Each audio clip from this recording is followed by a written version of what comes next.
In her youth, my aunt was a small-time stage actress.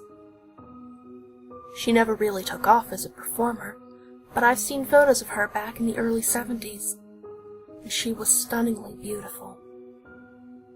It was only natural, then, that men would pursue her. Some of them were more vehement about it than others.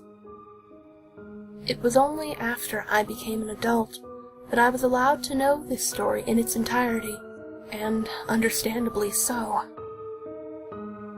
One day, my aunt received a letter. It didn't come in her mailbox.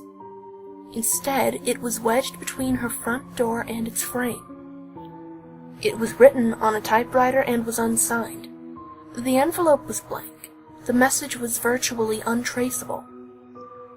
It simply asked my aunt to meet the sender at a certain place and time if she wanted to fall in love. She ignored the letter, of course.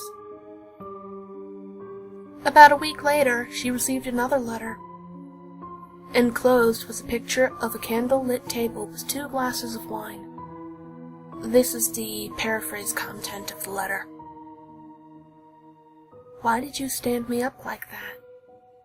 Don't you see what I do for you? It's because I love you. Please don't upset me. There was another address this time. My aunt knew this was weird, but wasn't too scared. She thought about responding, but decided it would only encourage the sender. The letter that came the next day was very unsettling. It reads, her name here, I'm trying. You don't know it yet, but you love me. We'll get married someday. You just have to meet me. Please meet me. You're beautiful and I love you.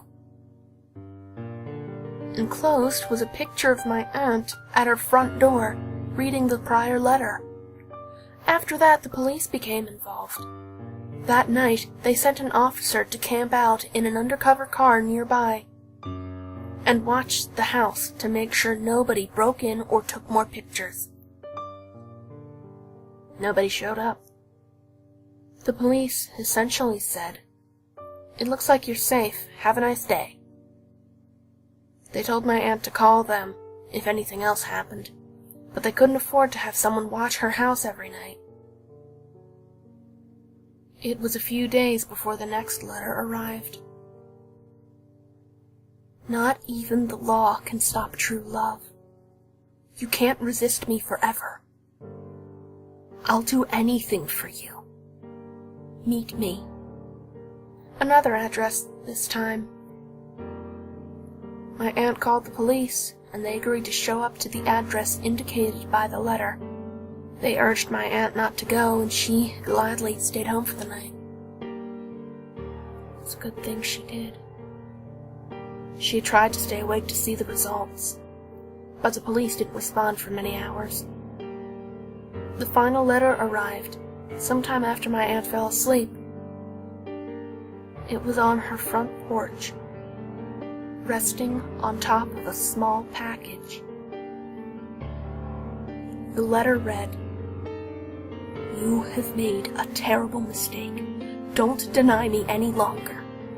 I love you and you love me. We're made for each other. I've already said that the law can't interfere with true love. Open the package and you'll see what happens when it tries." Inside the box was a human hand.